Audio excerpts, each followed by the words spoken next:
नराधम हरामखोराला फाशी द्या, नाहीतर जिवंत पेटवा. हे फक्त मीच नाही तर पूर्ण महाराष्ट्र म्हणतोय. या चिमुकलीवर झालेल्या अत्याचाराला पाहून पूर्ण जग हळहळ तळतळ करतय. हे सगळं प्रकरण घडण्याच्या मागलचं कारण समोर येते.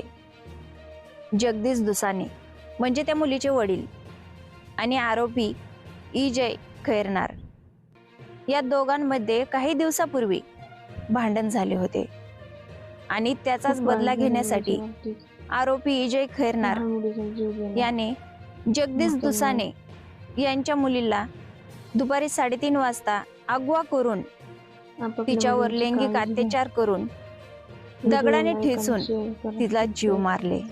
बापाच्या दुश्मनीमुळे लेकराचा जीव गेला. त्या लेकराला ही दुनिया सोडून जावं लागलं.